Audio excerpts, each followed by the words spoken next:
Abrimos esta última semana de campanha eleitoral nas entrevistas aqui na RTP2, no Jornal 2, com Rui Tavares, cabeça de lista do LIVRE. Rui, bem-vindo. Boa noite. É importante esta corrida com 16 candidaturas. Falava há pouco com o Zé dessa oferta de propostas. Os portugueses conseguem entender esta mensagem e conseguem perceber que estas eleições são verdadeiramente importantes?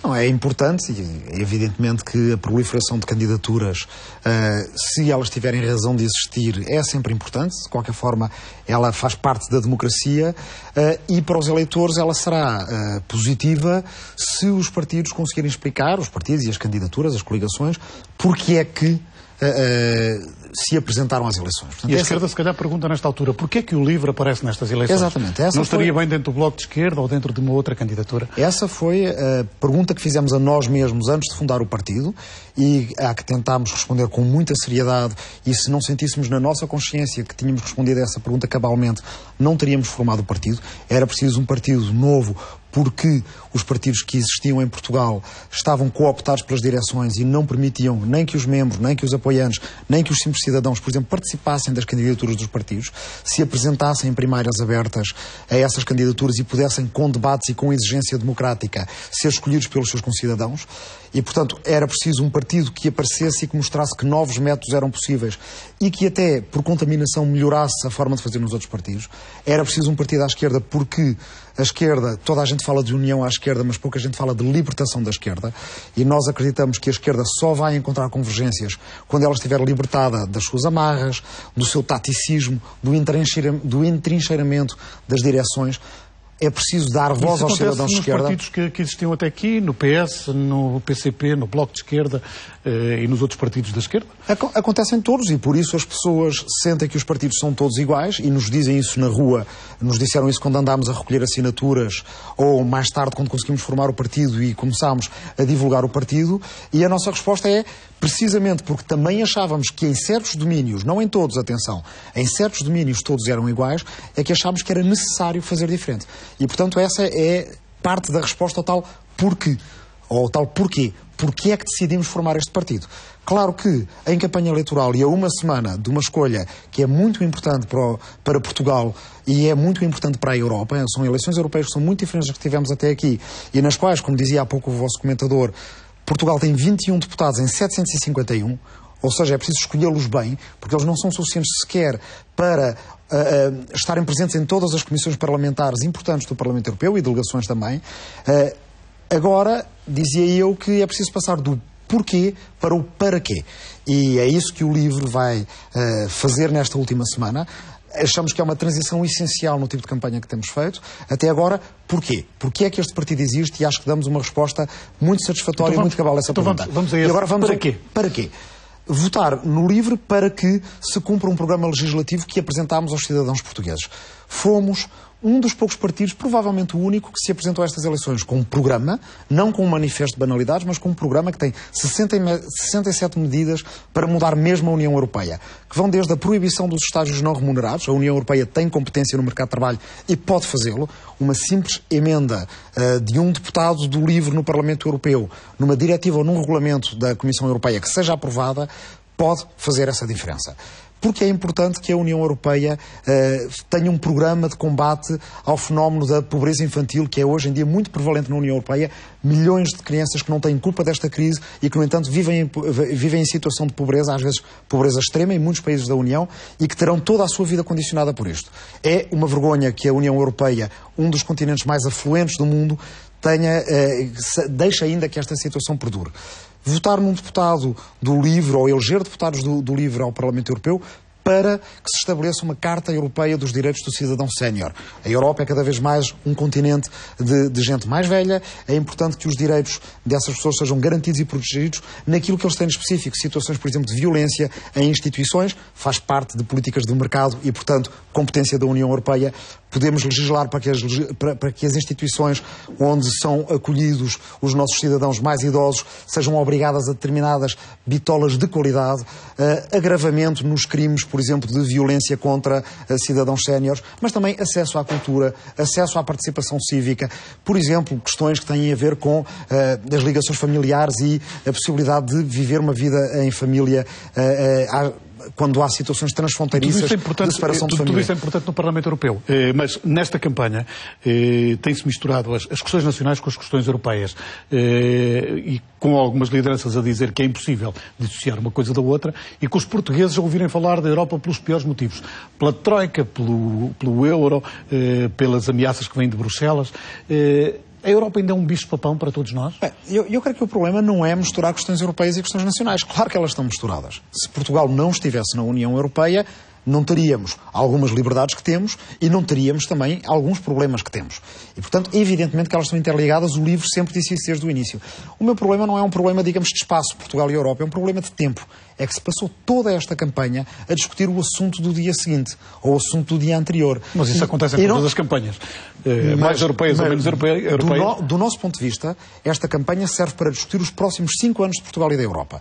E os próximos 5 anos no Parlamento Europeu serão aqueles do trabalho legislativo mais complexo do mundo. Nem o Congresso americano, nem o Congresso brasileiro terão legislação tão complexa para fazer, porque está tudo por fazer na União Europeia. Não temos união bancária, não temos um mecanismo europeu de estabilidade que esteja inteiramente comunitarizado, ou seja, que não esteja só nas mãos dos Estados mais poderosos.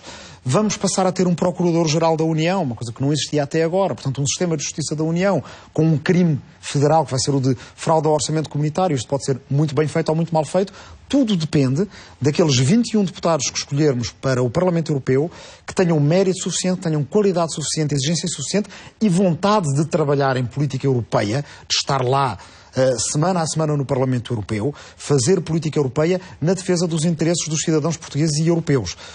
Muita gente mistura política europeia e nacional da pior maneira, fazendo política nacional todos os dias da semana, vindo aos frente a frente, nas televisões nacionais a uma terça ou uma quarta-feira, o que significa que não estão lá a trabalhar em legislações que são às vezes muito complexas e que exigem... Para ser deputado, e tem essa experiência, é importante estar presente e ter um trabalho ativo dentro das comissões. Claro que é muito importante, e é importante também porque é um Parlamento muito complexo, com 7 grupos políticos diferentes, em que nenhum tem maioria garantida. Não é como na Assembleia da República, em que uma proposta do Governo chega à Assembleia da República e é automaticamente aprovada, praticamente, porque existe disciplina de voto. No Parlamento Europeu é proibida a disciplina de voto. O que quer dizer que uma proposta da Comissão pode ser chumbada. O que quer dizer que até um tratado com os Estados Unidos, como aconteceu no mandato este que está a acabar, e espero que venha a acontecer no futuro, num caso muito importante de que vou falar de seguida, podem ser chumbados para fazer aprovar um relatório... Esse lobbying que é feito a favor e contra cada uma das medidas. Não é uma questão de lobbying, é uma questão de persuasão e é uma questão de conseguir maiorias. Isso é cada vez mais importante na União Europeia. Uma questão também de reconhecimento. Há um estudo recente, divulgado julgo na semana passada, que indica que Portugal é um dos países que maior rotação faz de eurodeputados. Que era importante manter os eurodeputados mais tempo no Parlamento para que eles ganhassem peso político e para que conseguissem estar dentro das principais comissões. Isto é verdade, de alguma forma? Portugal deve manter um bom equilíbrio entre renovação e experiência no Parlamento Europeu. Um mandato no Parlamento Europeu é, em boa medida, um primeiro mandato, uma aprendizagem, é aprender a tentar fazer maiorias, às vezes em relatórios muito importantes, com deputados de países diferentes. Nós, por exemplo, se queremos convencer os nossos parceiros europeus de que Portugal, a Grécia, a Espanha, precisam de um programa de recuperação e reconversão das suas economias, aquilo que nós chamamos um projeto Ulisses, nós precisamos desde logo de ter aliados nesses países e ter uma estratégia com os países que estão numa situação semelhante à nossa. Mas precisamos de dizer também aos nossos parceiros do resto da União Europeia, lá está o tal para quê é que nós precisamos de uma reestruturação da dívida. Se dissermos só que precisamos de uma reestruturação da dívida porque, caso contrário, ameaçamos sair do euro, às vezes sem se entender que uma saída do euro é uma saída da União Europeia e que nos prejudicava mais a nós do que ao centro da Europa, nós não vamos muito longe. Mas se dissermos que aquilo que nós pretendemos é que as economias da União Europeia sejam complementares, não que estejamos nesta situação em que para ganhar uma a outra tem que perder, mas que elas tenham as suas áreas de especialização, que possam fixar o capital humano, ou seja, inverter a fuga de cérebros que estamos a acontecer. A Europa, com o atual peso político dos Estados e o excessivo peso da Alemanha, acha que é possível esse Mas isso equilíbrio? É possível, é perfeitamente possível.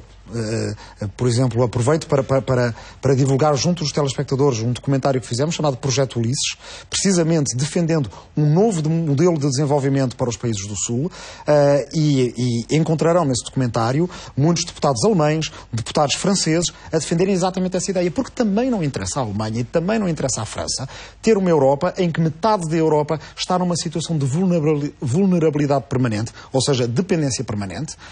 Interessa muito mais também a esses nossos parceiros que todas as componentes da União Europeia encontrem o seu, o seu papel na economia global. Agora, esse papel na economia global, temos que ser nós a definir que o queremos e qual é que queremos e a explicá-lo ao exterior. Tem que vir de dentro para fora. É por isso que nós... Mas aí entra a questão nacional e entram os governos. Exatamente. Com este governo e com esta linha que está a ser seguida, acha que é possível essa mudança? Não, não é possível. E de facto é aí que... o que é que o livro defende? O livro defende não um memorando de entendimento imposto de fora para dentro ao país, mas aquilo a que chamamos um memorando de desenvolvimento feito de dentro para fora, feito de baixo para cima, com as nossas universidades, com as nossas autarquias, com o nosso Parlamento, evidentemente, com o nosso governo, com as forças vivas do país, com quem quer pensar, discutir, deliberar. Com este governo, com um governo de esquerda, com que tipo de governação? Do nosso ponto de vista, para um governo progressista, ou seja, um governo que seja uma aliança de centro-esquerda e esquerda. Essa, como é sabida, é uma das principais novidades que o livro traz à panorâmica política, portanto, portuguesa, que é de dizer que nós estamos disponíveis para coligações de governo e não só de oposição, com toda a esquerda, incluindo o centro-esquerda, incluindo o Partido Socialista, coisa tabu que até agora, em 40 anos de democracia portuguesa, nunca tinha sido quebrada. E aí sim, com esse programa que chamamos o Memorando de Desenvolvimento, ou seja, com uma ideia do que é que o país deverá ser daqui a 5, 10, 15 anos, em que áreas deverá investir no turismo de qualidade, na fixação de cérebros, e aí entra o domínio europeu. Interessa aos nossos parceiros europeus também criar universidades da União e que elas estejam nas zonas de crise da União Europeia para atrair cérebros e não para os afugentar, e Portugal pode ter cartas a dar aí.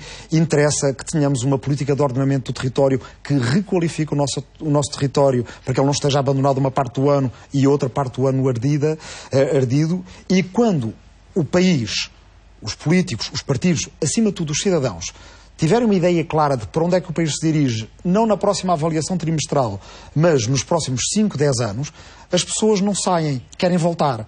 As pessoas sabem para que é que serve pagar impostos. As pessoas sabem para que é que serve votar. Mas para isso, seguindo a sua ideia, a esquerda tem que refletir muito e mudar muito de comportamento. Toda essa esquerda que falou. Precisamente...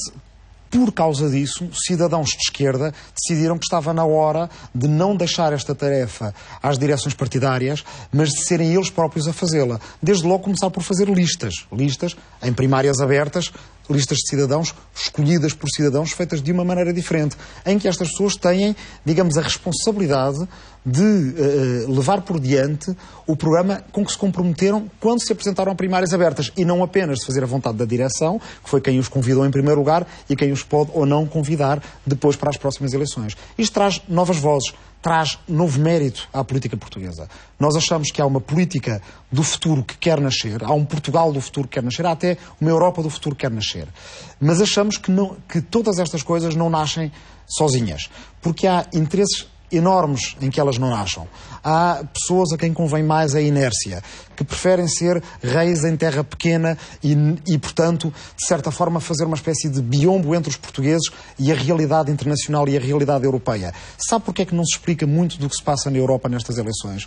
Porque simplesmente não interessa. Interessa mais viver ao sabor do caso do dia, da controvérsia do dia. Ninguém disse ainda, por exemplo, que daqui a poucos meses, ainda antes de votarmos a Comissão Europeia, vamos votar no Parlamento Europeu o Tratado de Comércio entre a União Europeia e os Estados Unidos da América. Cria a maior zona de comércio livre do mundo. É o maior tratado do seu género na história. Afeta a vida de 800 milhões de pessoas, que somos nós. Na segurança dos alimentos, na proteção dos nossos dados, na proteção dos nossos empregos, das nossas famílias, das nossas empresas. É um tratado, por exemplo, do pouco que sabemos agora, está a ser negociado com um mandato secreto entregue pelos nossos embaixadores, reuniões à porta fechada, e do pouco se sabe, dá direito às multinacionais para resolverem as suas disputas com os Estados sem passarem por tribunais normais. Ou seja, cristalizando uma situação que já conhecemos do passado e que gerou esta crise, que é dos poderosos, das grandes multinacionais, dos bancos, não quererem viver segundo as mesmas regras dos cidadãos comuns. Vai ter que ir ao Parlamento Europeu, ao próximo Parlamento Europeu. Vai ter que ir ao próximo Parlamento Europeu. E a beleza do Parlamento Europeu é que o Parlamento Europeu tem a última palavra. Uma maioria de deputados pode rejeitar este tratado internacional de que ninguém está a falar em Portugal e que é tão importante para a nossa economia como foi a entrada da China na Organização Mundial do Comércio ou o alargamento a leste. Duas coisas que também nunca foram explicadas bem às empresas portuguesas e aos cidadãos portugueses, tiveram um efeito devastador sobre o nosso país. O mesmo está a ocorrer agora, vai ser votado daqui a 2 ou 3 meses. Aí, nem PS, nem PSD, nem CDS querem falar deste tratado, porque, basicamente, concordam com ele, não explicam os problemas que este tratado encerra para a vida de muitos europeus e já agora americanos também. O que isso significa, por exemplo, em relação aos salários mínimos. Há estados dos Estados Unidos que têm salários mínimos muito baixos ou até não têm, por exemplo. E com esses estaremos a competir se este tratado for aprovado. Pois bem, lá está para quê.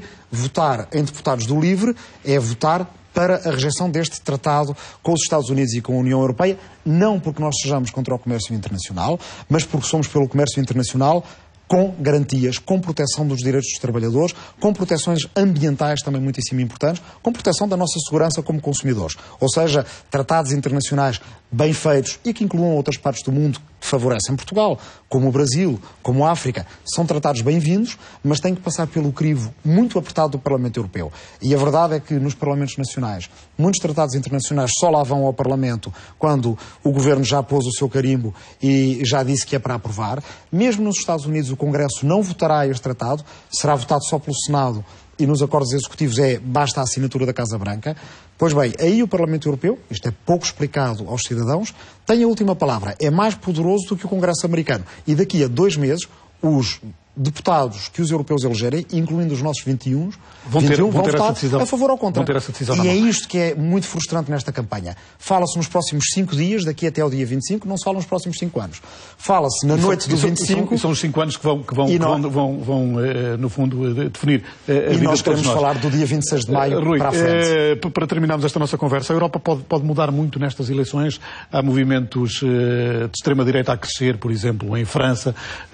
Há o Syriza a crescer muito na Grécia. O que é que pode acontecer aos partidos tradicionais quando se fizerem as contas neste Parlamento Europeu? Acha que vamos ter aqui alguma grande surpresa? Bem, são coisas muito diferentes. O Syriza cresce na Grécia por efeito do que a Troika fez à Grécia e por efeito também de 2 partidos antigos, a Nova Democracia e o PASOK, que deixaram exangue a Grécia depois de anos de corrupção e clientelismo. Isso é muito claro.